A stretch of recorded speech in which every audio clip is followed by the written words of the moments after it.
Amém, glória a Deus. Queridos, hoje é uma noite muito importante. Nós estamos no último dia de Aviva. E vamos encerrar, na verdade, avivamento não se encerra, né? Avivamento só tem início, não tem fim. Então eu creio que aquilo que o Senhor começou a fazer no sábado é algo que vai ser para uma posteridade, vai ser para ao longo de todo esse ano, e não somente isso, mas muito mais, porque o Senhor, Ele é aquela fonte inesgotável que nós falamos ontem aqui. Então nós cremos de todo o nosso coração que se há fome e sede no povo de Deus, o Senhor, Ele traz de forma abundante e constante. Amém? Hoje nós temos um grande privilégio de receber um casal de pastores. Vocês que são da casa sabem que já faz alguns anos e que eu e a pastora, e agora os pastores dessa casa também, outros líderes que já participaram de uma aliança de pastores chamada MFI. Nós temos, com a autorização do nosso pastor norte-americano, pastor Jay, experimentado esta aliança de pastores que tem sido bênção para a nossa vida, tem sido uma fonte de relacionamentos saudáveis, tem sido um lugar onde nós recebemos um evangelho genuíno, onde nós temos nos encontrado com pastores que estão fazendo a diferença de verdade. E hoje, de forma muito graciosa, o Senhor nos possibilitou trazermos um casal de pastores que não só são pastores de uma igreja de super relevância em Curitiba, Comunhão Cristã de Curitiba, como também fazem parte da diretoria do MFI, ou seja, pessoas que estão se desgastando para que os pastores vivam unidos e de forma saudável por todo o Brasil. Então nós gostaríamos de receber calorosamente os pastores Luiz e Eliane aqui em cima, enquanto você aplaude o Senhor pela vida deles. Em nome de Jesus.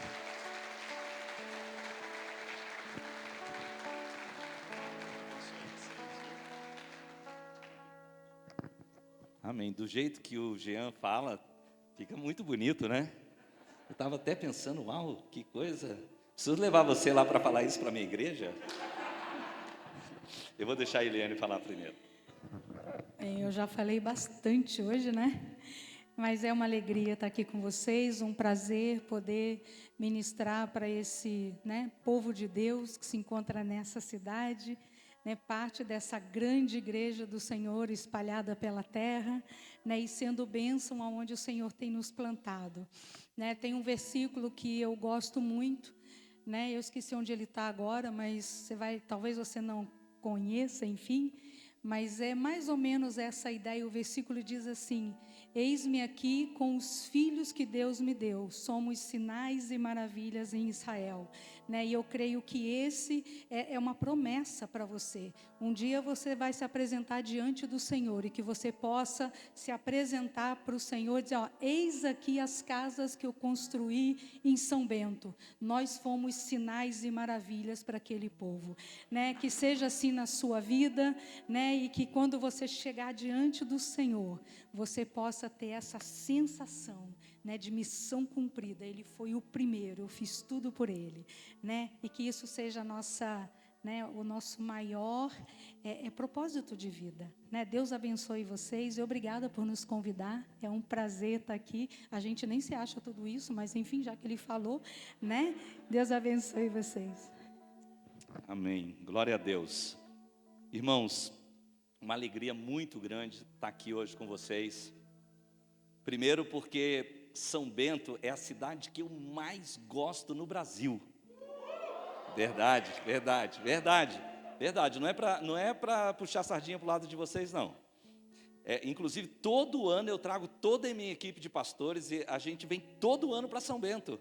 A gente passa aqui praticamente 2 dias, a nossa confraternização do ano em São Bento. Eu já falei para minha esposa, quando eu aposentar, acho que eu vou comprar uma casa em São Bento. Eu gosto demais dessa cidade. Então, e essa igreja aqui eu sempre passava, eu falava assim: um dia eu ainda vou nessa igreja. Eu falava para a Eliane: olha, tem uma igreja ali que tem um parquinho ali, qualquer dia desse nós vamos nessa igreja. E olha, eu acabei vindo mesmo, né? E a primeira vez que eu vim ainda é para pregar. É bom demais. Eu quero orar com você, pedir que o Senhor, a gente sabe que o Senhor já está movendo nesse lugar, mas que Ele continue se movendo, que a gente tenha ouvidos abertos para ouvir, ouvidos de discípulos, que a gente possa ouvir essa voz atrás da gente dizendo, esse é o caminho, andai nele. Pai, eu te agradeço por essa casa, que o Senhor já declarou, é casa de aprovação, é casa de multiplicação, é casa de bênção, Senhor. Deus, nós podemos perceber a sua graça nesse lugar, e nós queremos viver debaixo dessa graça. Senhor, enquanto a tua palavra é ministrada, nós queremos te pedir espírito de sabedoria, espírito de revelação, no pleno conhecimento de Jesus Cristo, Senhor. Nós queremos pedir que essa semente caia em boa terra, que nosso coração seja boa terra, que a palavra produza a 30, a 60, a 100 por um, e nós repreendemos o maligno, Senhor, para que ele não roube essa palavra, Senhor. Deus, nós abrandamos o nosso coração, para que essa palavra não seja queimada pelo sol, Senhor. Deus, nós rejeitamos aquilo que pudesse matar, afogar essa palavra, Senhor. Qualquer desejo humano, Senhor. Nós queremos ser boa terra. Senhor, o Senhor declara que a sua palavra não voltará vazia.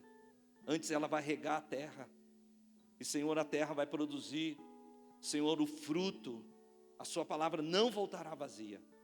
E nós declaramos isso essa noite, no nome de Jesus. Queridos, quero compartilhar essa palavra com vocês. Até que horas mesmo que eu tenho? Não. O pessoal precisa dormir aqui, eu preciso viajar também. Em agosto de 2012, eu e a minha família, nós recém tínhamos voltado ao Brasil, porque no ano de 2007 nós fomos enviados ao Uruguai para plantar uma igreja lá, na nação menos evangélica da América Latina. O Uruguai é um país que tem aproximadamente 3% de cristãos, e na área que nós estamos é 0,6% de cristãos. Um dia eu recebi um comunicado que era assim, igrejas até 20 pessoas, envie para a nossa comunhão, lá tinha uma organização, pelo menos 2 pessoas. Então é uma realidade para eles isso. Eu comecei uma igreja, eu era um pastor de jovens, o meu grupo de jovens tinha muitos jovens, a gente tinha um grupo muito grande, aproximadamente 1.200 jovens no nosso grupo, e nós fomos para o Uruguai e começamos com 240, tivemos o privilégio de começar com 240 anos, 3 velhinhas de 80. E uma delas dizia assim, pastor, fica tranquilo, que com Jesus e a Virgem nós vamos levar essa igreja para frente. Nós ficamos lá 5 anos, plantamos uma linda igreja, começamos com aquelas senhorinhas, mas hoje tem uma linda igreja, a comunidade cristã da cidade, lá em Montevidéu. O dia que você for para o Uruguai, procure essa linda igreja. Mas no ano de 2011, meu pastor convidou para que eu e a minha esposa voltassem e assumíssemos o lugar dele. O mesmo pastor que tinha nos enviado nos pediu para que nós voltássemos. E aquele ano nós tiramos uma férias como família, e eu tinha um sonho, então, de conhecer todas as praias do Nordeste. Então eu peguei o meu carro em Curitiba e viajei de carro até Natal. Fui conhecendo as praias. Conheci tantas praias que hoje eu nem sei qual eu conheci.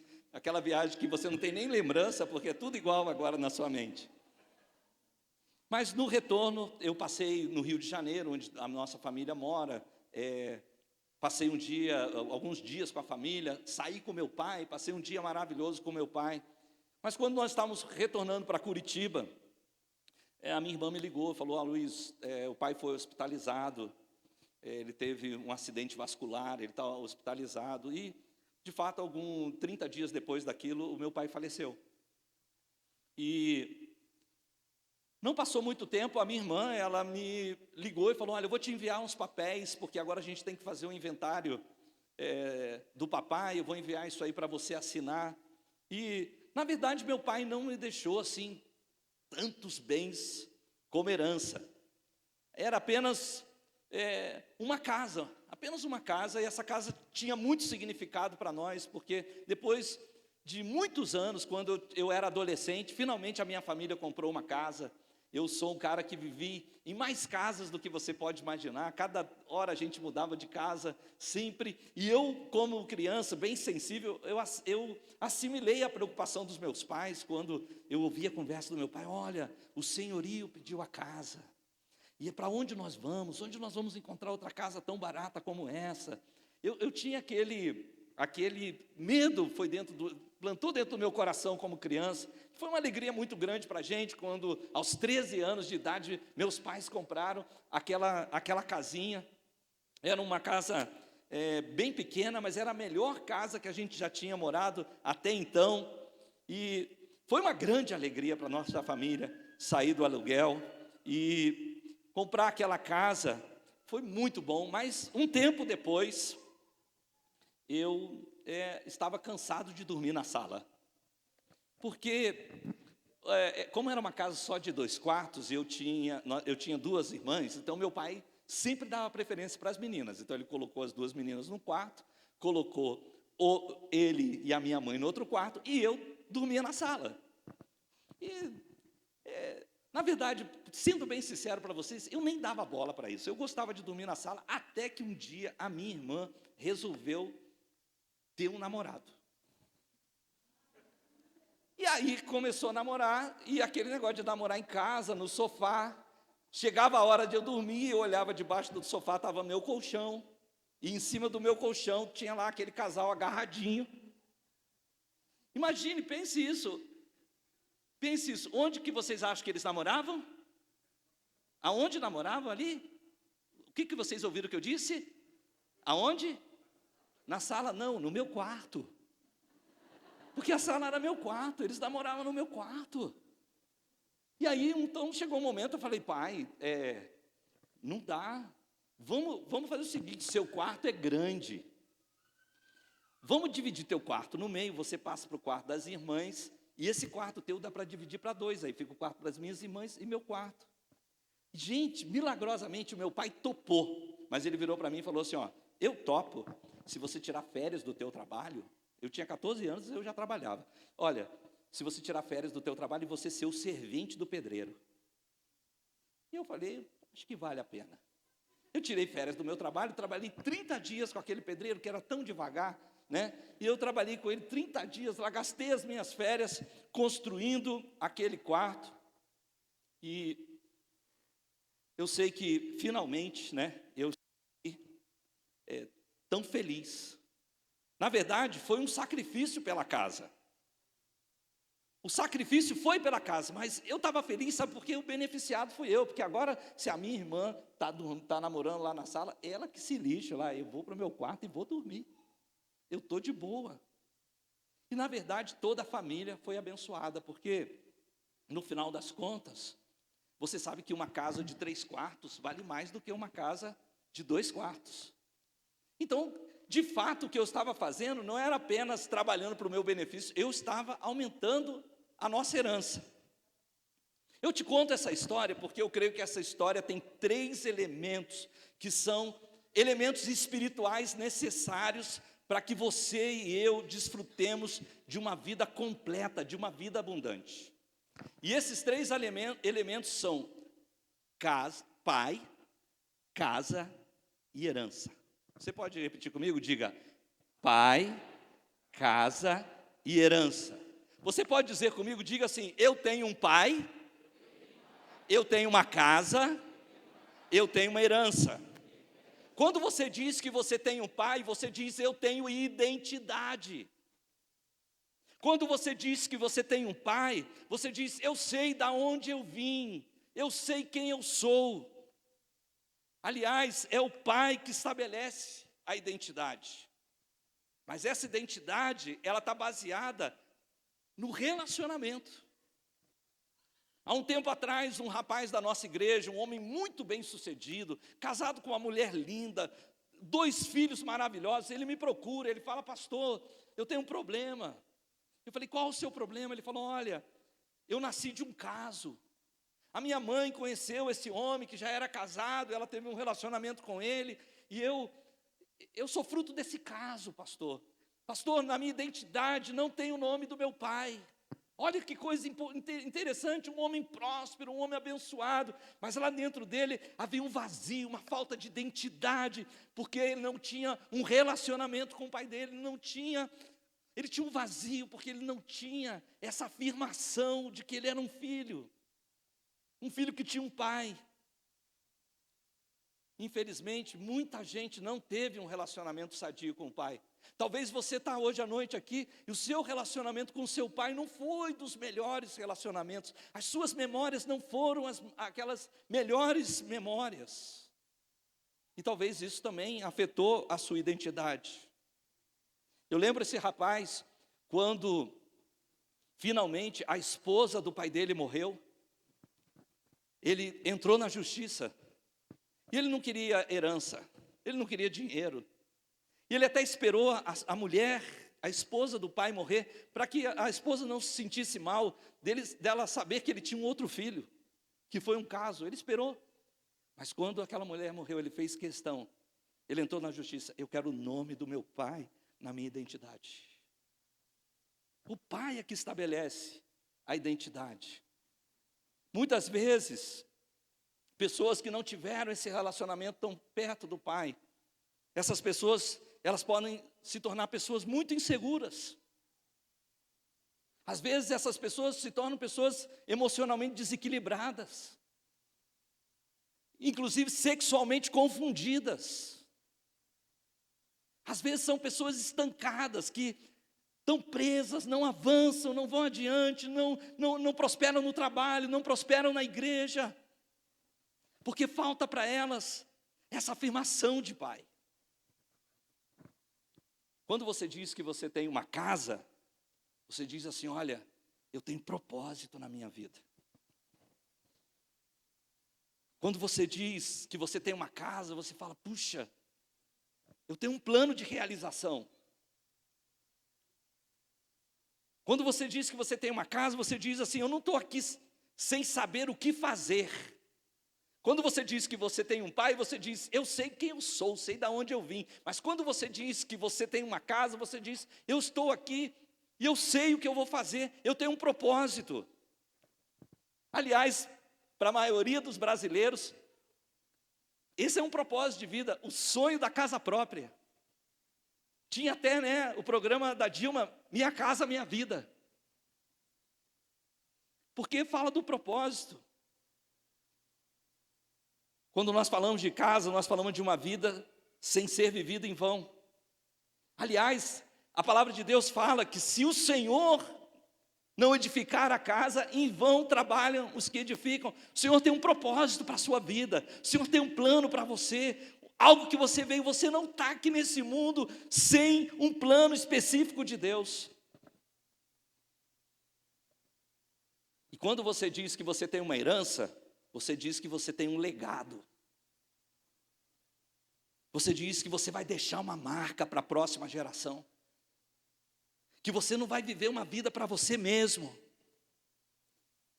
Você lembra, lá em Lucas, no capítulo 12, Jesus contou a história de um homem que ele plantou um campo, e o campo produziu muito. E ele construiu, ele falou, já sei o que eu vou fazer, eu vou construir celeiros, eu vou colocar toda essa colheita nesses celeiros, e eu vou viver de boa para o resto da vida.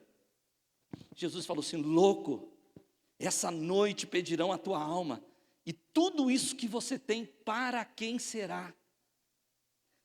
Você se deu conta que esse homem, ele não tinha um herdeiro? Não estava apenas falando da salvação dele, estava falando que esse homem era tão louco, que ele não tinha para quem deixar a herança dele, ninguém ia usufruir daquilo. É uma loucura você viver a vida sem deixar aquilo que você plantou, aquilo que você construiu, para uma outra pessoa desfrutar. É uma loucura você passar a vida aqui e não construir nada para as próximas gerações. Jesus contou uma história de um rapaz que aparentemente ele tinha tudo isso. Ele tinha pai, ele tinha casa, ele tinha herança. Lucas capítulo 15, eu vou pedir para você me acompanhar, dos versículos 11 a 13. é a parábola que nós chamamos a parábola do filho pródigo. Eu chamo a parábola do filho imaturo. Lucas 15, de 11 a 13, diz assim, a história do filho desperdiçador. Jesus continuou, um homem tinha 2 filhos. O mais novo disse a seu pai, pai, eu quero a parte da herança, a minha parte da herança. Assim ele repartiu sua propriedade entre eles. Não muito tempo depois, o filho mais novo reuniu tudo o que tinha e foi para uma região distante. Diga comigo, região distante. E lá ele desperdiçou os seus bens vivendo irresponsavelmente. Diga comigo, eu tenho um pai, eu tenho uma casa, eu tenho uma herança. Mas diga bonito. Diga comigo, eu tenho um pai, eu tenho uma casa, eu tenho uma herança. Vamos treinar uma vez mais. Enche o peito aí, vai. Olha para essa pessoa que está do seu lado assim, ó. Diga assim, eu tenho um pai, eu tenho uma casa, eu tenho uma herança. Gente, o que a parábola do filho pródigo nos ensina é que nós podemos estar na casa do pai, ser dono da herança e assim mesmo não usufruir de nada disso. Gálatas 4:1 diz assim, digo porém que enquanto o herdeiro é menor de idade, em nada difere do escravo, embora seja dono de tudo. É por isso que no nosso processo, ao longo da nossa vida cristã, Deus, Ele nos conduz, às vezes Deus nos empurra para o amadurecimento, Deus nos empurra para o crescimento. Sabe por quê? Porque somente a maturidade nos fará tomar posse de toda a herança que Deus tem para nós. Deus, Ele nos empurra porque Ele tem bênçãos preparadas. E essas bênçãos só são entregues legitimamente para aquele que amadureceu. Quando eu cheguei em Curitiba, eu vim de Nova Friburgo, Rio de Janeiro, para fazer o Instituto Bíblico na comunidade cristã de Curitiba. Eu cheguei lá, depois de um tempo foi me designado um discipulador. O discipulador, até eu descobri hoje que os pastores conhecem, Tony Wilkins. Então um dia o Tony chegou para mim e falou assim, Luiz, eu quero que você leia esse livro. Ele me recomendou um livro e ele me deu um prazo para ler aquele livro. Quando chegou o prazo, o Tony se aproximou de mim e falou, Luiz, e aí? Gostou do livro? Eu falei, ih, Tony, rapaz, eu tive muito problema esse mês, não deu para ler o livro. E o Tony falou assim, Luiz, tranquilo, tá de boa, vou te dar mais uma semana. E passou uma semana, o Tony, meu discipulador, veio, e aí, Luiz, leu o livro? Eu falei, pois é, Tony, estou com muito trabalho, tá difícil aqui, cara, eu não li o livro. O Tony falou, Luiz, tranquilo, vou te dar mais uma semana. Dessa vez eu fui mais esperto, eu falei, não vou nem esperar o Tony perguntar. Chegou quinta-feira, eu falei, Tony, ele passou por mim, Tony, o que foi, Luiz? Rapaz, está difícil aqui, estou com tanta coisa para fazer. O Tony olhou para mim e falou assim, Luiz, quando eu era menino, eu pensava como menino, sentia como menino, agia como menino. Quando eu cheguei a ser homem, eu deixei as coisas próprias de menino, virou as costas e foi embora. Você sentiu? Se sentiu, eu virei, rapaz, esse cara está me chamando de moleque. Eu não sou moleque, não. Eu peguei o livro e, olha, eu comecei a ler o livro, comecei a ler o livro. Gente, chegou domingo, ainda estou lendo o livro, eu preciso terminar esse negócio essa semana, 10 da noite, 11 da noite, 11h30, 11h45, 5 para meia-noite. Eu estou nas últimas páginas, o relógio bateu junto com a última página. Eu falei, eu sou homem. Não sou moleque. Mas esse episódio marcou a minha vida. E talvez se eu tivesse falado, esse cara é um chato, esse cara é um mala. Olha como esse cara falou comigo, não tem direito de falar assim comigo não, mas eu entendi. Quando ele falou, Luiz, não dá para você ficar vivendo essa vida de menino a vida inteira. Talvez eu nunca estaria aqui pregando para você. Às vezes Deus nos empurra, isso foi um empurrão. Na verdade foi né? Mas, às vezes você leva para ir para frente. Às vezes Deus nos empurra, sabe por quê? Porque Deus tinha uma herança para a minha vida. Um dia eu seria o pastor principal daquela igreja. Eu era só um aluno do Instituto Bíblico. Um dia eu seria um missionário no Uruguai. Mas Deus tinha um propósito para a minha vida. Deus estava me empurrando para a maturidade. Diga comigo, eu tenho um pai. Eu tenho uma casa. Eu tenho uma herança. Queridos, nós temos um pai, nós temos uma casa, nós temos uma herança, mas quando nós olhamos para a vida do filho pródigo, a primeira coisa que o filho pródigo fez foi destruir a herança dele. Sabe por quê? Porque ele tinha uma maneira errada de ver a herança. E essa noite Deus quer mudar a sua maneira de você ver a herança. Provérbios 13, 22 diz que o homem de bem deixa uma herança não só para os filhos, aos filhos dos filhos. Você está percebendo que o homem de bem deixa a herança não só para essa geração, mas para uma próxima geração? Mas o que o filho pródigo estava fazendo, a visão dele se resumia nele mesmo. Imediatamente, o filho pródigo pegou aquela herança e saiu para torrar. Esse imediatismo dele tornou ele egoísta, desviou ele do sentido de continuar construindo para as próximas gerações. Aquela herança não era apenas para ele, era para o filho dele e talvez para o filho do filho.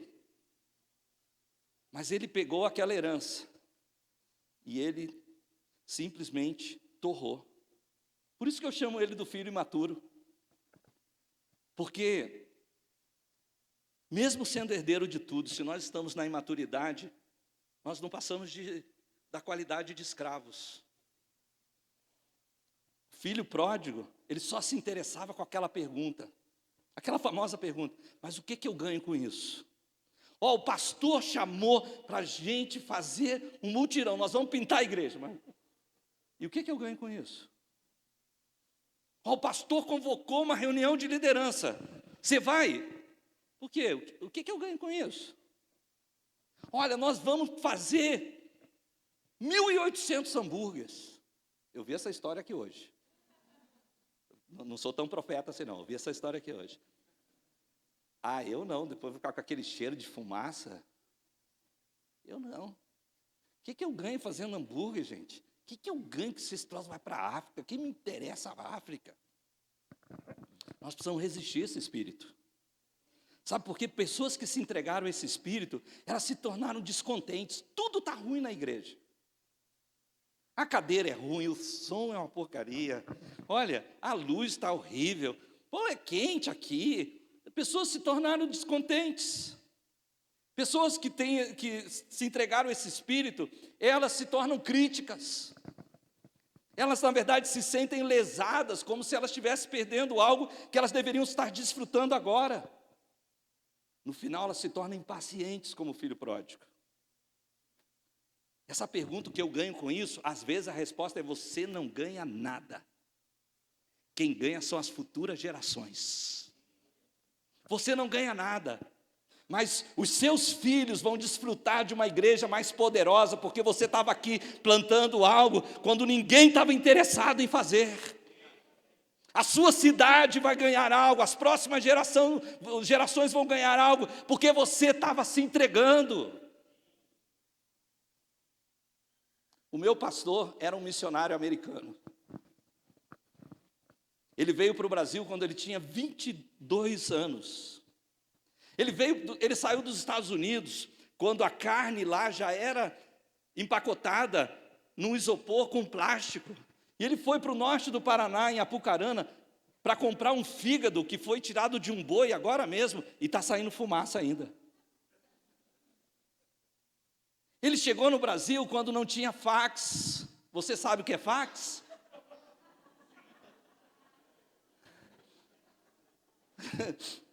Ele veio para cá quando não tinha telegrama. Gente, ele veio para cá quando não tinha internet. Ele veio para cá quando você fazer uma ligação para o exterior, custava o seu mês inteiro de salário.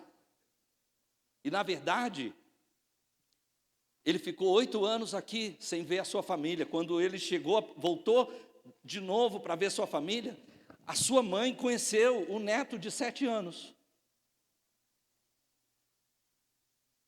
Mas o que pouca gente sabe é que essa mulher, todo mês, ela reunia as amigas dela, ela dizia: olha, eu tenho um filho missionário.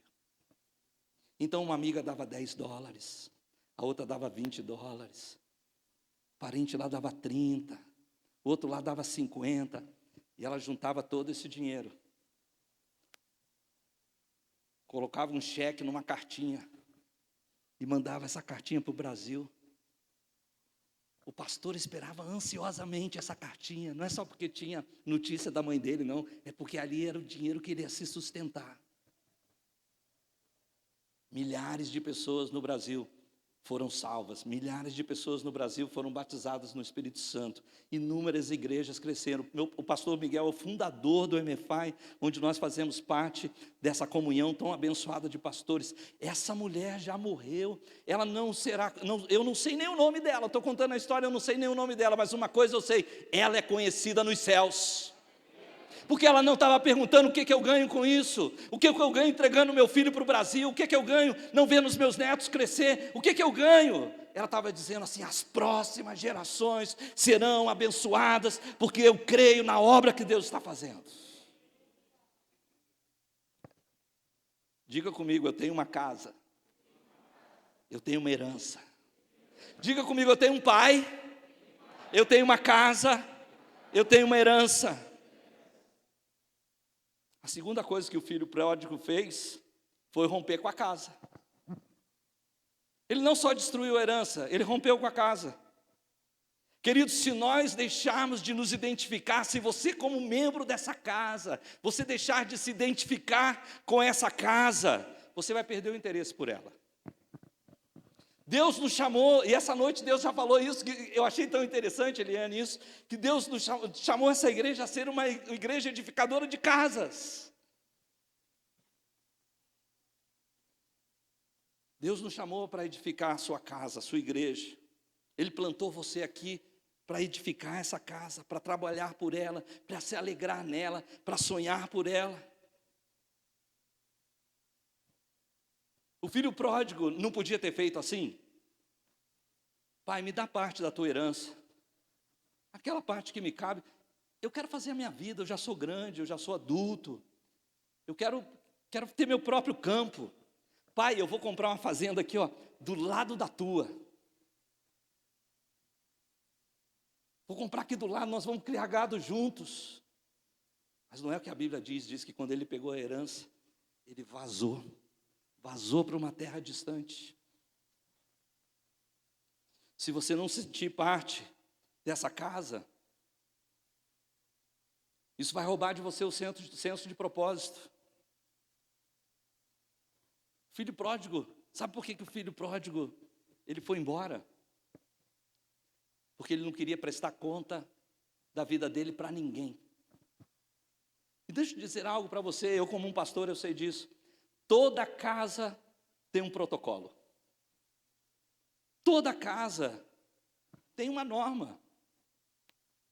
Eu sou pai, na minha casa a gente tem um esquema. Não é verdade? Toda casa tem o seu esquema. Não é diferente na igreja. E às vezes, para você se sentir parte, você precisa se adequar ao esquema. Às vezes, teu pastor vai pedir coisas para você que você acha que não tem nada a ver. Mas ele sabe o tempo que ele passou em oração, em jejum, em planejamento. Provavelmente, o pai do filho pródigo tinha suas regras. Ó, prostituta aqui em casa não.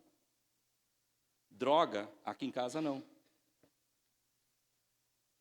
Festa, virando a noite aqui em casa não. O que o filho pródigo fez? Ele foi para uma terra distante, porque ele não queria prestar conta da vida dele para ninguém. Ele não queria que ninguém metesse o bico na vida dele. Da minha vida, cuida eu. É tipo assim, sabe, tipo, meu corpo, minhas regras? É minha vida, minhas regras. Quem é o pastor para se meter? Quem ele está pensando que ele é? O que esse líder está achando de vir aqui querer falar na minha vida. Por acaso, ele paga o meu almoço, paga a minha luz, paga a minha água, vai se meter por quê? Existe uma resposta que você precisa dar. A quem você dá o direito de falar na tua vida? Quem é a pessoa que você dá o direito de falar para você?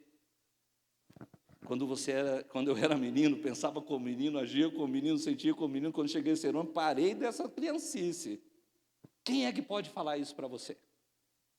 Porque se você não tem, você é um órfão. A Bíblia diz que Deus disciplina a quem Ele ama. Só tem disciplina se você é filho. Só tem correção se você é filho. Mas o filho pródigo, ele abriu mão de tudo isso. Agora, se você decidir que você vai edificar essa casa, que você vai submeter essa casa vai te impulsionar para os propósitos de Deus na sua vida. Sabe, debaixo da visão dos seus pastores, Deus vai permitir que você mesmo execute a sua visão. Vocês lembram quando eu estava construindo a minha casa? Eu estava construindo o meu quarto na casa do meu pai, mas na verdade eu estava aumentando a minha herança, porque agora essa herança ia ser repartida entre 3 irmãos, e a casa valia mais, porque tinha um quarto. Sim, foi o meu esforço. Sim, as minhas irmãs não fizeram nada, ninguém pagou por aquele quarto. Parecia abuso do meu pai, mas eu trabalhei pela casa, eu fui beneficiado. E eu fui enriquecido. Eu quero declarar na tua vida, se você no ano de 2022 trabalhar por essa casa, Deus vai enriquecer a sua vida. Deus vai enriquecer você. Porque enquanto nós edificamos a casa, nós estamos sendo edificados como casas. Quando nós trabalhamos pela casa, o benefício ou o beneficiado sou eu mesmo.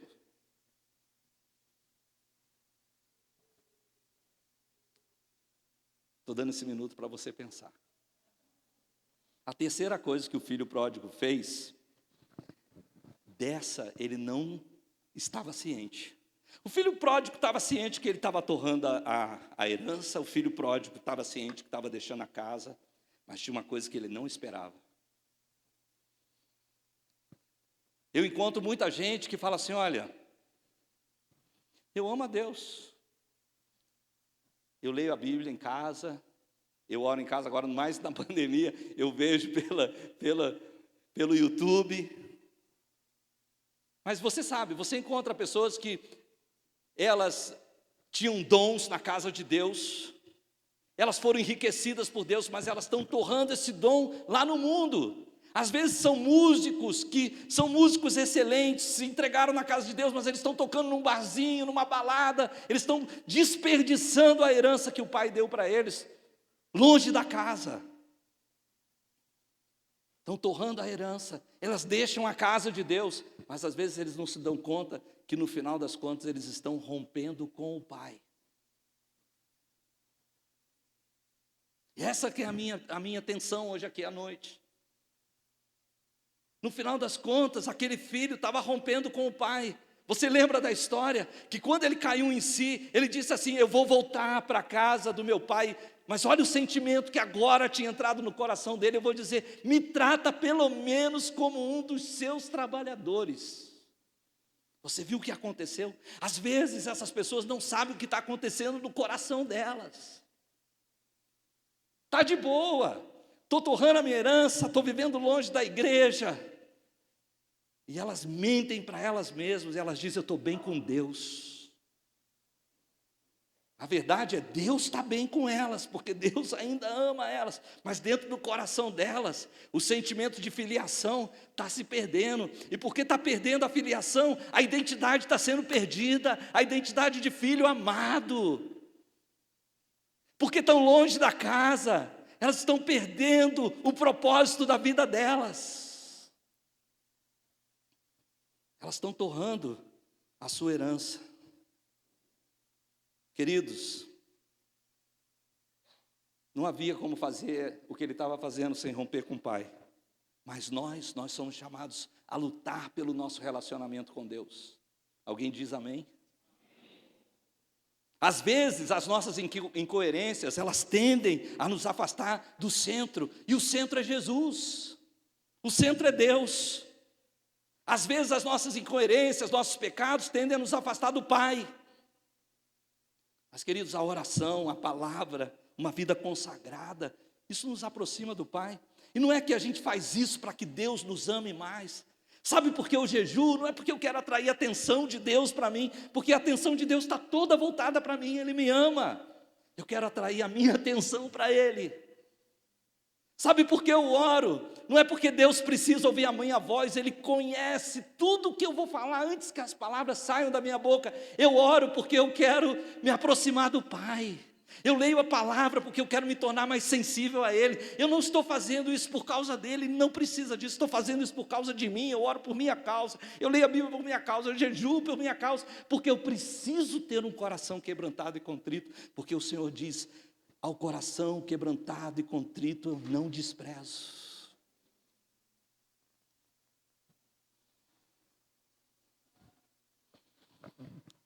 Deus quer que nós nos identifiquemos com o seu plano.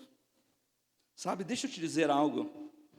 Deus colocou nessa casa pais espirituais. Todos nós aqui temos lacunas, nossos pais não foram perfeitos, eles deixaram lacunas no nosso coração. Mas Deus colocou nessa casa pais e mães espirituais, e a função deles é preencher essa lacuna. A função deles é suprir essa necessidade. Vocês lembram que uma vez os irmãos de Jesus se aproximaram, Jesus estava numa reunião, os irmãos de Jesus chegaram. E alguém disse, sua mãe e os seus irmãos estão lá fora. Jesus disse assim, quem são meus irmãos? Quem é a minha mãe? Senão aqueles que fazem a vontade do Pai. Sabe o que Jesus estava falando? Que existe uma família que é superior à família natural. A família espiritual, ela é superior à família natural, porque a família natural, ela pode se romper pelo divórcio, pela morte, pela distância. A minha família, por exemplo, vive a 1000 quilômetros de mim, mas a família espiritual, ela é eterna, ela é de hoje, mas ela perdurará pela eternidade. Essa semana aconteceu uma coisa muito inusitada. Um casal da nossa igreja no Uruguai, eles vieram de excursão para Florianópolis. E chegando lá em Florianópolis, esse casal com a filhinha de 5 anos pegaram Covid. A excursão abandonou eles em Florianópolis. Foram embora e deixaram o casal. Falaram, vocês estão com Covid, fiquem por aí, se virem. Eles nos ligaram. Falaram, ó, nós estamos aqui, nós não sabemos o que vamos fazer. A excursão foi embora, nós estamos no hotel, mas como nós vamos pagar o hotel por 14 dias? Irmãos, rapidamente um irmão conseguiu uma casa ali em Navegantes, eles conseguiram um Uber maluco que aceitou levar eles até Navegantes, eles falaram, estamos com Covid, o cara entra aí e abre o vidro que eu vou levar você. Eu liguei para um irmão de Camboriú e falei, e aí, tudo bem? Ele falou, glória a Deus, pastor, eu estou ouvindo a tua voz, a ovelha que conhece a voz do seu pastor. O que você precisa, meu pastor? Eu falei, ó, tem uma família assim, eu preciso que leve remédio, preciso que leve comida. É para já, pastor, eu moro aqui pertinho, só tem que atravessar a balsa, eu já vou lá e tal. E eu falei, ó, a menina quer comer um McLanche feliz. Deixa comigo, pastor, eu vou fazer tudo e tal. Daqui a pouco ele está lá, pastor, aqui, ó, tá tirando foto, maluco, sem máscara, tirando foto do pessoal com Covid. Aí, pastor, está aqui e tal. Aí eu escrevo para o casal me manda, pastor, muito obrigado. Eu falei assim, olha, Deus está revelando para você o valor da família da fé. Diga comigo, eu tenho um pai, eu tenho uma casa, eu tenho uma herança. Essa noite, queridos, nós precisamos escolher, na verdade nós precisamos fazer uma decisão no nosso coração, que nós vamos fazer o caminho contrário do filho pródigo. Nós vamos ser filhos maduros, nós vamos tomar posse da herança, nós não vamos estar aqui de picuinha, de vitimismo, nós não vamos abandonar nossa casa, nós não vamos reclamar das coisas, nós vamos construir uma herança para a próxima geração. Você quer fazer o caminho correto? Tem alguém aqui que quer fazer o caminho certo? Então eu quero te dizer alguma coisa. Lembra? O filho pródigo começou aqui, ó, desperdiçou a herança, saiu da casa, perdeu o pai. Nós queremos fazer o caminho certo? Então, se liga no pai. Amém? Se liga no pai. Decide hoje à noite que você vai fazer tudo que tiver ao teu alcance para intensificar nesse ano de 2022 o teu relacionamento com o pai. Decida que você vai acessar todos os recursos que Deus tem. Se disponha para Deus usar aqui homens e mulheres para completar a paternidade que Deus tem para você. Eu até ouso dizer, na minha vida eu posso te dizer vários pais espirituais que eu tive. Pessoas diferentes que completaram o que faltou na minha vida. Homens que tiveram carinhos por mim, homens que investiram na minha vida, homens que acreditaram em mim, coisas que meu pai não me deu, outros homens de Deus fizeram por mim e ainda estão fazendo. Permita que Deus toque a sua vida. Permita que o sobrenatural esse ano marque a sua vida. Nosso Deus é Deus do sobrenatural. Ele tem uma herança para a gente, Ele tem uma casa para a gente, mas acima de tudo nós temos um pai.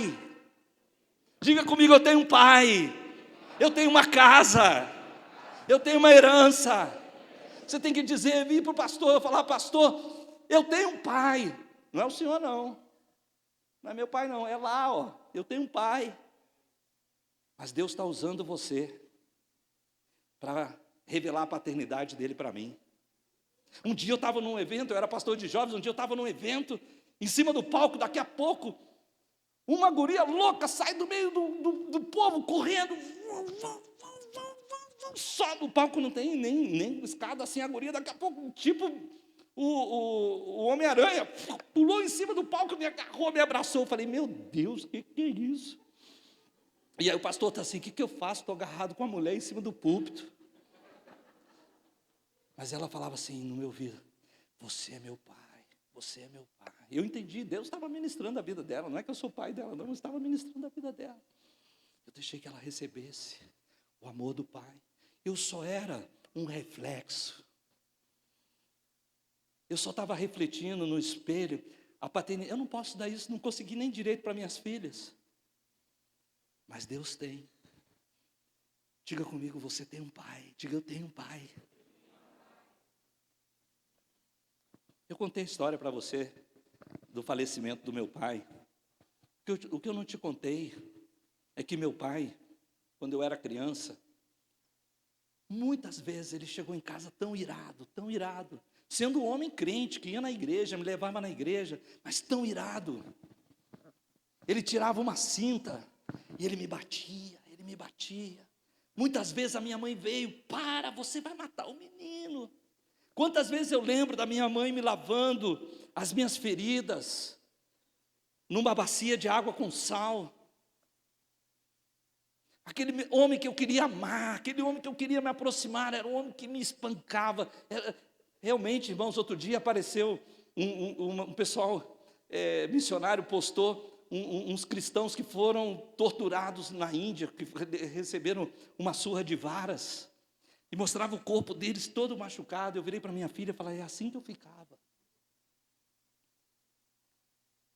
Então eu cresci com esse vazio de pai. Eu tinha um pai, mas eu não tinha um relacionamento com o pai. Quando eu vim para Curitiba, Deus começou a tratar isso na minha vida. Eu comecei a ler muitos livros sobre cura interior. E um dia eu falei, Deus, eu já fiz tudo que eu sabia, eu já li tudo que eu sabia, eu não sei o que fazer mais. Naquele dia, uma psiquiatra da igreja liga para a Eliane e fala assim, Eliane, eu vejo umas coisas no Luiz, assim, eu queria oferecer para ele uma terapia. A Eliane veio para mim e falou, a doutora fulana, essa médica era muito importante, na época, em 1990 e poucos, ela já cobrava R$70 a consulta dela, era como R$700 hoje. E ela virou e falou, olha, a doutora fulana ofereceu para você uma terapia, você aceita? Eu falei, aceito. Ela virou e falou assim, não, você não está entendendo, é a doutora fulana, a psiquiatra, ela está oferecendo para você uma terapia, eu aceito.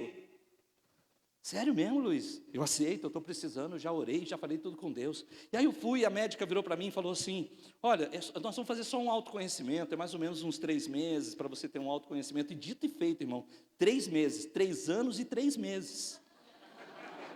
3 anos e 3 meses eu fiquei naquele consultório.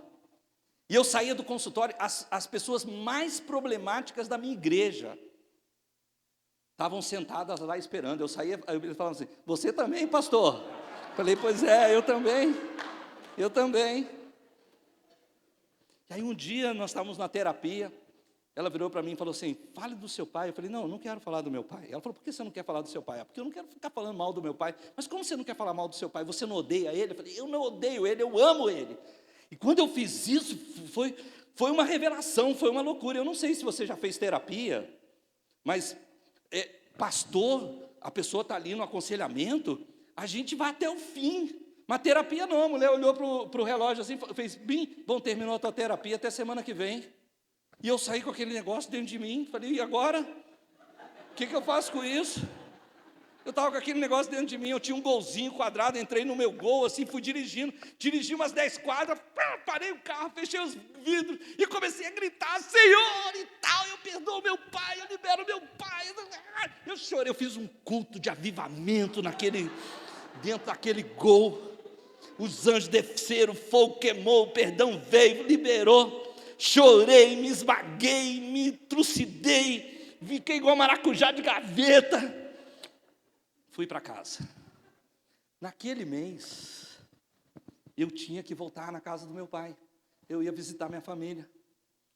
E eu cheguei, tem um corredor longo assim, porque a casa da minha irmã é na frente, a casa do meu pai é no fundo. Quando eu cheguei, meu pai estava no portão. A primeira coisa que meu pai fez, ele me abraçou e me beijou. O quê? Me beijou? Nunca tinha me beijado na minha vida. Eu falei, até me deu um ruim assim. Ele falou, vem aqui. A gente foi andando pelo corredor. Ele foi lá no quarto. Daí ele pegou um livro assim e falou, Luiz, eu estava lendo esse livro e eu queria que você soubesse o seguinte, que se eu tivesse outra oportunidade de criar você, ia ser totalmente diferente. Aquele dia que eu estava no meu golzinho, liberando a vida do meu pai, não era só eu que estava sendo liberado, meu pai também estava sendo liberado. Não era só eu que estava sendo curado, meu pai também estava sendo curado. E no dia do enterro dele, em 2012, eu estava no caixão, minhas irmãs não tinham coragem de falar, era eu que estava pregando do lado daquele caixão, e eu estava dizendo assim, aqui está um homem que sempre melhorou. Ele se tornou um melhor avô, se tornou um melhor marido, se tornou um melhor pai.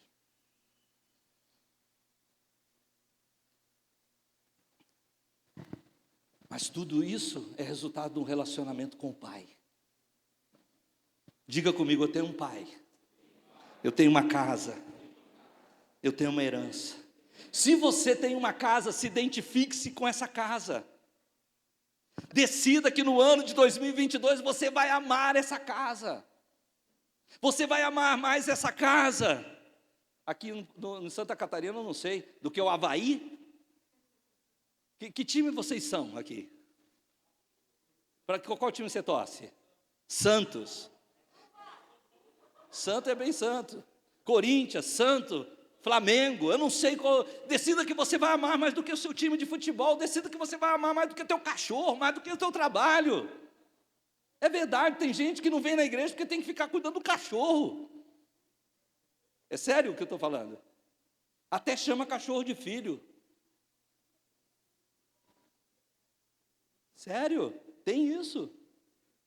Decida, amado, que você vai amar essa casa, que você vai orar por ela, você vai servi-la, você vai trabalhar para essa casa, para que ela seja edificada.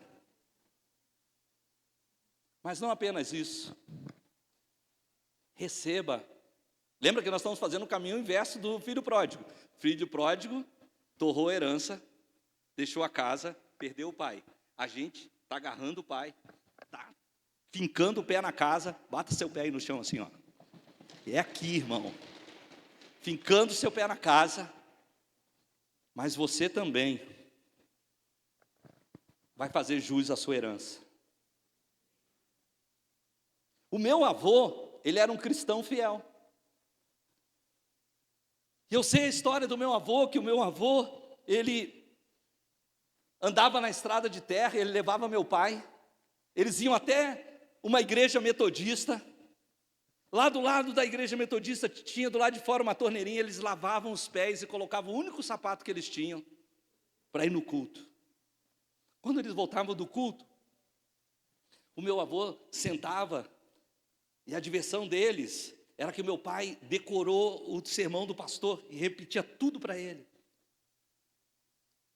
O meu pai, ele queria ser um pastor. Então ele construiu um púlpito na floresta e ele pregava para as árvores. Um dia, trabalhando na lavoura de arroz, ele recebeu um chamado de Deus, mas ele disse: Deus, eu tenho 4 irmãs para cuidar, uma delas é paralítica, eu não posso. E muitos anos se passaram. E o meu pai, na velhice dele, depois de todas essas transformações na vida dele, a igreja reconheceu que ele trabalhou tanto pela igreja, e eles ordenaram ele um pastor. Mas eu vou completar esse ano 25 anos de pastorado. Você está vendo uma progressão? Começou com aquele homem, o meu avô, ele cantava no coral da igreja, e um dia eu falei: pô, meu avô canta no coral da igreja, eu vou cantar também com meu avô. Então eu fui lá, me inscrevi no coral, fiquei do lado do meu avô. Um dia virei: vô, a tua pasta está de cabeça para baixo. Ele falou: filho, não importa, eu não sei ler.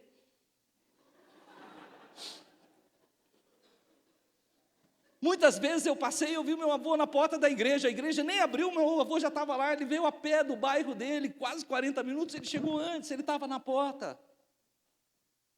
Mas essa herança passou para o meu pai e passou para mim.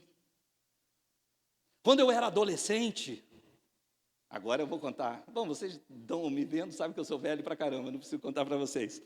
Tudo que eu falasse, se você não entender, depois vai no YouTube e pesquisa. Tem lá.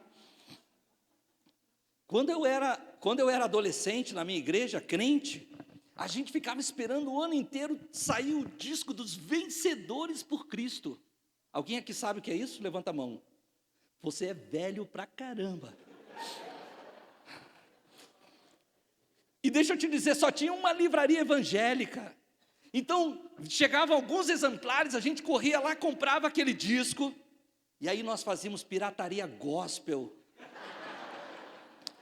Nós pegávamos aquele disco e copiava um monte de fita cassete. Você sabe o que é fita cassete? Você é velho pra caramba. E a gente copiava aquelas fitas cassete, distribuía para todo mundo. Nem pecado era, porque não tinha como conseguir outra coisa. Se você não tivesse o disco dos Vencedores por Cristo, você tinha que comprar Canarinhos de Cristo.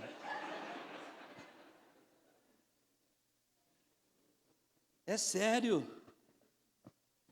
Mas aí, teve alguém que falou: não, eu vou gravar um CD, vou gravar um disco na época. Outro grupo. Começou lá, vou falar uns nomes bem loucos, tá? Milad, Grupo Águas, Koinonia. Ó, estou chegando perto, hein? Aí, estou chegando perto. E foi. Hoje, irmão, hoje não tem disco, não tem CD, não tem fita cassete, não tem nada disso. Tem Spotify. Você encontra o que você quiser. Tem até música crente que não dá nem para ouvir, de tão ruim que é. Mas tem. Tem até funk gospel. Sério, tem. Porque alguém creu. Essa geração está desfrutando da fé da geração anterior. Agora, o que as próximas gerações vão desfrutar é aquilo que você está plantando, é a fé que você está tendo, é o livro que você vai escrever, a música que você vai gravar, a viagem missionária que você vai fazer, a oferta que você vai doar. As próximas gerações vão desfrutar disso. Minha fé, pastores, é que um dia vão contar a história de vocês. Um piazinho aqui, ó, que talvez está lá no refuginho, vai estar aqui, ó, contando a história. Não, sabe como começou essa igreja? vão contar. E eu quero que eles tenham que contar a tua história também. Eu quero que eles possam contar a tua história. Que você deixe uma marca para a próxima geração. Que você não viva por acaso, não. Que você não venha aqui só. Que a próxima geração tenha que contar você, porque você fez algo inusitado, louco, fora do comum. Que eles tenham que contar da sua vida. Porque minha fé é que nós vamos entregar uma igreja mais forte para a próxima geração.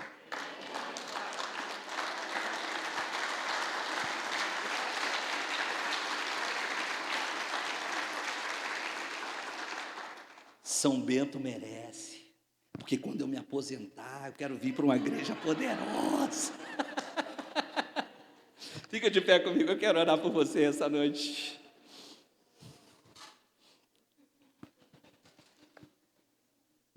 A minha fé é essa, escute isso, que você vai produzir as riquezas e os recursos do reino em abundância. Você diz amém? A gente tem uma mania lá na minha igreja, até às vezes é tão mania, sabe que todo lugar tem uma cultura, né? E cultura às vezes você não explica, mas eu tento explicar ao pessoal lá. Na minha igreja a gente sempre pede assim, abra as tuas mãos. Isso é um símbolo que você está aberto. Você já viu criança, quando o pai vai dar uma bronca ou pedir ele para fazer um negócio que ele não quer, que ele faz assim? Não é? Fecha, assim não, você está aberto. Você está recebendo, você está crendo. Isso aqui é só um símbolo de um coração aberto. Como eu não posso ver teu coração, estou vendo as tuas mãos. Eu quero dizer isso para você, que a sua vida não vai passar em branco, não.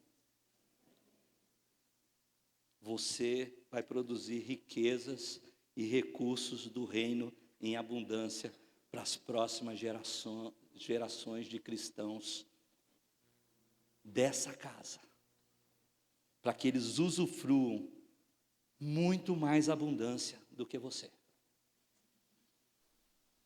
O pastor Jean, fica com a tua mão aberta.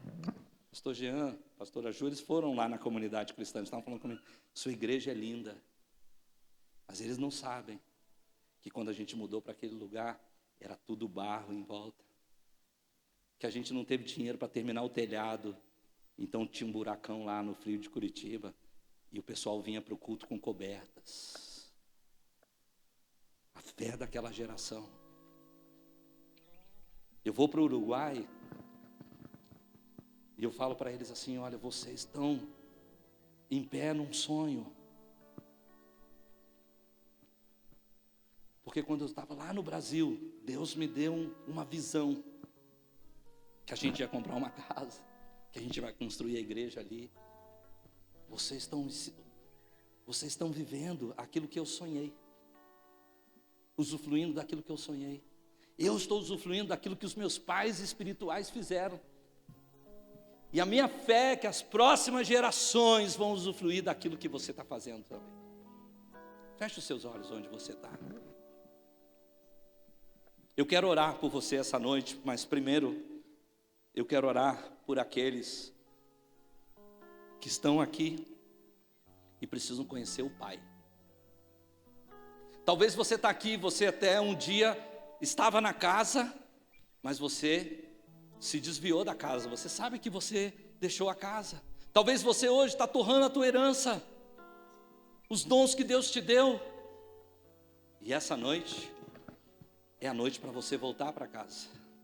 Talvez você está aqui e você diz assim, eu nem sabia que eu tinha uma casa. Eu nem sabia que eu tinha uma herança. Muito menos que eu tinha um pai, mas essa noite eu entendi que eu tenho um pai. E é por vocês que eu quero orar primeiro. Então feche os seus olhos, repita comigo essa oração, diga assim, Senhor Jesus, Tu és o Filho amado, e eu me incluo em você essa noite, para também ser um filho amado. Perdoa meus pecados, me lava com seu sangue, faz de mim uma nova pessoa. Eu quero essa noite declarar que por causa do seu sacrifício na cruz, eu tenho um pai, eu tenho uma casa, eu tenho uma herança, e eu posso desfrutar disso. Isso eu declaro, e eu creio no seu nome, Jesus. Continue com os seus olhos fechados. Alguém aqui fez essa oração pela primeira vez, e hoje você diz: pastor, essa noite eu estou entregando a minha vida para Jesus. Faz um sinal com a sua mão se você está aqui, bem alto para que eu veja. Amém, querido, eu vejo a sua mão, glória a Deus. Pode abaixar a sua mão. Alguém, glória a Deus, querido. Eu vejo a sua mão, vejo a sua mão também. Mais alguém? Glória a Deus, querido, eu vejo a sua mão. Mais alguém? Mais alguém que hoje você estava longe de Jesus, mas hoje você diz: eu estou voltando para Ele, porque eu quero experimentar a minha herança na minha casa com o meu pai. Eu estava longe, mas eu quero voltar. Tem alguém aqui hoje que está voltando para Jesus? Glória a Deus, glória a Deus, glória a Deus. Eu quero pedir vocês a gentileza, se vocês me permitem orar por vocês, se vocês pudessem sair do teu lugar, vir até aqui. Não precisa vir sozinho, pode vir com o teu amigo, mas eu queria poder orar por vocês. Me dê esse privilégio. Sai rapidinho, você que levantou a mão, vem até aqui. Deixa eu orar por sua vida, deixa eu abençoar você. Isso, vem cá, mais pertinho aqui, mais pertinho. Aleluia. Glória a Deus por sua vida, glória a Deus por sua vida. Ele diz que aquele que não se envergonhar de mim diante dos homens, tampouco eu me envergonharei deles diante do Pai. Louvado seja Deus. Pastor, eu quero me juntar ainda. Vem. Você está fazendo um pacto novo com Ele, para andar com Ele a partir desse dia, para não se desviar nem para a direita, nem para a esquerda. Eu quero fazer mais uma oração com vocês, mas eu vou pedir para vocês olharem para mim aqui um pouco. Deixa a mão aberta. Diga comigo assim: Senhor Jesus, como a minha mão está aberta, também o meu coração está. Eu abro mão do meu pecado, de controlar a minha vida, de fazer as coisas do meu jeito. Eu entrego tudo para você. Vai, entrega aí, entrega tudo para Ele, entrega tudo para Ele.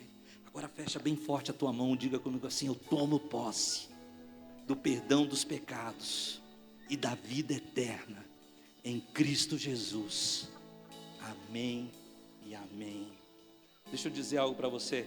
Essa oração que você fez é muito simples, mas Deus, Ele vê e ouve o coração, e Ele sabe se o seu coração foi sincero.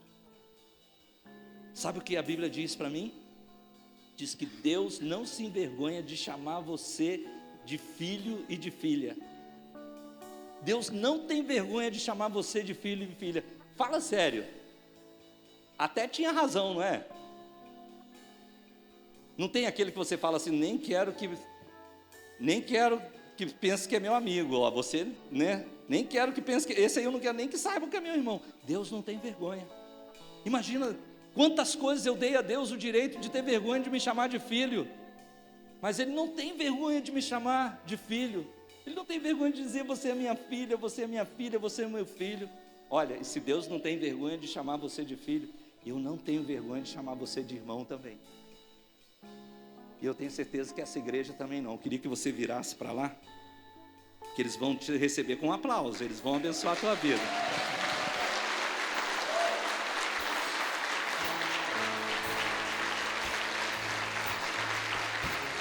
Alguém pode dar um abraço neles? Dê um abraço neles. Essa é a melhor decisão que você tomou essa noite. Nunca mais você vai ser o mesmo. Grandes coisas Deus tem para a tua vida.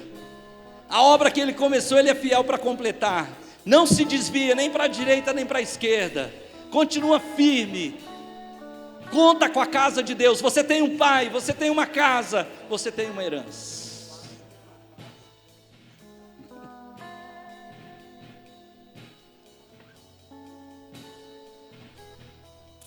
Aleluia. Estamos quase terminando. Vocês podem voltar se quiserem ao seu lugar. Louvado seja Deus por sua vida. Não desiste não, tá? Se anima, vai em frente. Confia na graça de Deus. Deixa eles se amarem aí, que está muito bom. Mas eu quero orar por você também essa noite. Você que quer fazer, sabe o que, pastor Jean, sabe o que é avivamento para mim? Avivamento para mim são novas vidas sendo introduzidas no reino. Sempre que tem um avivamento, tem muita salvação. Eu quero animar vocês esse ano a você tomar uma decisão nesse evento, que pelo menos um visitante você vai trazer esse ano aqui nessa igreja. Não vai passar esse ano sem que você traga uma pessoa para visitar, nem que você tenha que catar um mendigo na rua. Alguém você vai trazer. Mas eu quero orar também para que você possa se comprometer com essa casa. Quem se compromete com a casa, se compromete com o pai e se compromete com a herança. Porque a casa é o meio, a casa é o veículo que te aproxima do pai. É na casa que o pai senta com os filhos na mesa. E a casa te projeta para o teu futuro. Então, se você está dizendo, pastor, eu quero fazer um compromisso 2022, eu vou marcar essa casa com a minha vida. Eu vou marcar essa casa para a glória de Deus, não é para homem nenhum, é para a glória de Deus. Eu vou fazer um compromisso com a casa. 2022 vai ser o ano que eu vou me achegar muito ao Pai, eu vou servir muito a casa, e eu vou aumentar muito a herança. Talvez eu não desfrute, mas eu vou acumular para os filhos dos filhos, para a glória de Deus. Se você diz, pastor, esse é meu desejo, então Deus vai ajudar você. Eu conheço muita gente que fala assim, o pastor está pedindo isso, eu nem vou fazer esse compromisso, porque é melhor não fazer o compromisso do que fazer e não cumprir. Essas pessoas não entendem que o nosso Deus é um Deus que trabalha a favor daqueles que nele esperam. Quando você se dispõe, Deus fala, estou junto, estou dentro, eu vou te ajudar, eu vou te abençoar, eu vou esforçar você. Então, confiando na graça de Deus, se você tem esse desejo, eu quero que você saia do seu lugar, mesmo que a gente tenha que encher os corredores, vem até aqui à frente. É uma noite de consagração, é a nossa última noite. Avivamento é consagração, é entrega, é dedicação. Se você tem esse desejo, venha e entregue isso a Deus. Se esse é seu compromisso, se esse é seu desejo, se essa é a sua vontade, se esse é seu plano, se é isso que o Espírito Santo está fazendo queimar dentro do teu coração essa noite, se isso está ardendo dentro de você, então nós não vamos deixar de fazer. Nós não vamos deixar de fazer por medo, ao contrário, o perfeito amor lança fora todo medo. Nós vamos nos comprometer sim. O diabo não vai dizer que nós não podemos, que nós não vamos conseguir, que a gente é frouxo, que a gente desiste no meio do caminho. Não, ao contrário, nós vamos nos lançar na mão do Senhor, porque os que esperam no Senhor renovam as suas forças.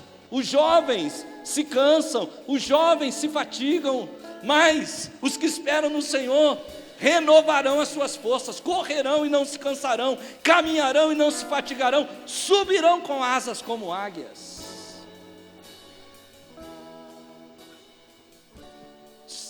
Vocês já aprenderam, abram suas mãos, repita comigo essa oração, diga: Senhor Jesus, esse é o meu desejo, me gastar para Ti, usa a minha vida, os meus dons, os meus recursos, coloca seus projetos no meu coração, irriga a minha mente com os seus planos.